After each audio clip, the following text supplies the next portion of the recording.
स्वागत है आपका एक और इंफॉर्मेटिव वीडियो में। आज हम बात करने वाले हैं एक हिस्टोरिक और गेम चेंजिंग प्रपोजल के बारे में जो इंडिया के फ्यूचर एनर्जी लैंडस्केप को कंप्लीटली ट्रांसफॉर्म कर सकता है। इंडिया अब न्यूक्लियर पावर सेक्टर में फॉरेन कंपनीज को 49% तक की ओनरशिप देने का प्लान कर रहा है। Yes, you heard that right, foreign entry in India's most secured energy sector.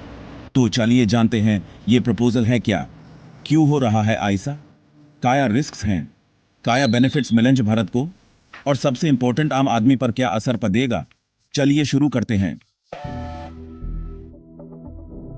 सबसे पहले समझते हैं इंडिया के न्यूक्लियर पावर सेक्टर का करंट सीन। इंडिया में आज के टाइम में approx 8 GW nuclear power capacity है, जो सिर्फ 2% कंट्रीब्यूट करता है टोटल इलेक्ट्रिसिटी प्रोडक्शन में। लेकिन 2047 तक इंडिया का टारगेट है 100 GW न्यूक्लियर एनर्जी प्रोड्यूस करने का।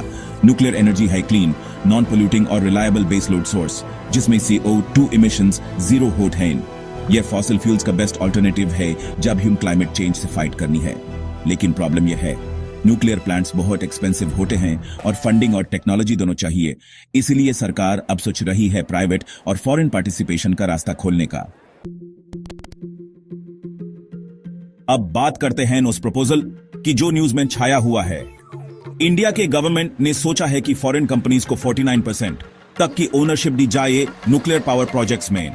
यह होगा स्ट्रेटेजिक पार्टनरशिप मॉडल के थ्रू, जिसमें फॉरेन कंपनी का हिस्सा होगा कैपिटल, कंस्ट्रक्शन या टेक्नोलॉजी का, लेकिन ऑपरेशनल कंट्रोल हमेशा इंडियन कंपनी के पास रहेगा।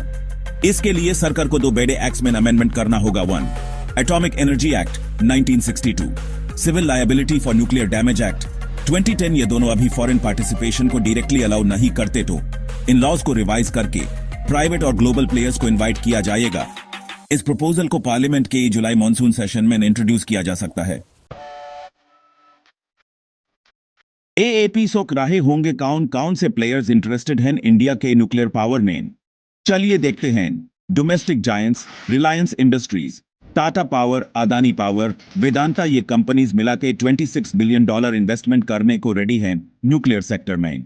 Foreign players Westinghouse Electric USA, GE Hitachi USA, Japan EDF, France Rosatom, Russia. इन कंपनीज के पास high cutting edge technology, experience और कैपिटल जो इंडिया के लिए बहुत क्रूशल हो सकता है। चलिए समझते हैं इस मूव के potential benefits. Technology transfer, modern और सेफ रिएक्टर टेक्नोलॉजी मिलेगा। Fast infrastructure growth, private funding से प्लांट्स जल्दी बनेंगे, carbon emission reduction, clean energy से पोल्यूशन कम होगा, energy security. Nuclear consistent electricity supply data है, जॉब क्रिएशन, इंजीनियरिंग, मेंटेनेंस और support jobs, bad henge global confidence. India की energy policy पे trust बढ़ेगा। ये डिसीजन इंडिया को ग्लोबल न्यूक्लियर सुपर पावर बनाने की डायरेक्शन में एक बड़ा कदम है।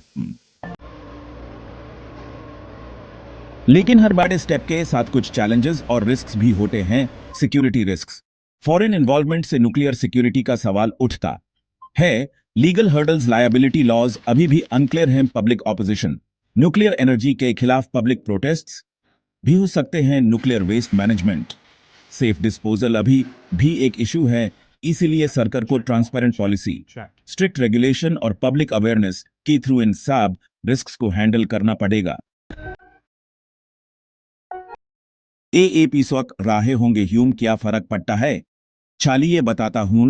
स्टेबल बिजली सप्लाई, लोड शेडिंग और पावर कट्स कम होंगे, इलेक्ट्रिसिटी बिल्स काम, एफिशिएंट पावर जनरेशन से कॉस्ट डाउन, क्लीन एनवायरनमेंट, कम पोल्यूशन, बेहतर हेल्थ, रोजगार के मौके, इंजीनियर्स, टेक्नीशियंस, लॉजिस्टिक्स में जॉब्स तो इनडायरेक्टली ही सही, लेकिन यह डिसीजन हर एक इंडियन सिटीजन के फ्यूचर पे पॉजिटिव इंपैक्ट डालेगा।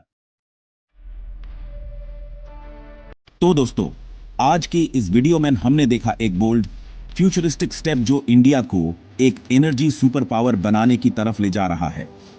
फॉरेन स्टेक अलो करने से न्यूक्लियर एनर्जी का रेवोल्यूशन इंडिया में आएगा या नहीं, यह वक्त ही बताइएगा। लेकिन एक बात तो क्लियर है, इंडिया अब ग्लोबल एनर्जी रेस में पीछे नहीं रहना चाहता। अगर आपको यह वीडियो इंटरेस्टिंग लगा हो, लाइक करो, कमेंट करो, अपना ओपिनियन शेयर करो, क्या यह मूव सेफ है या रिस्की।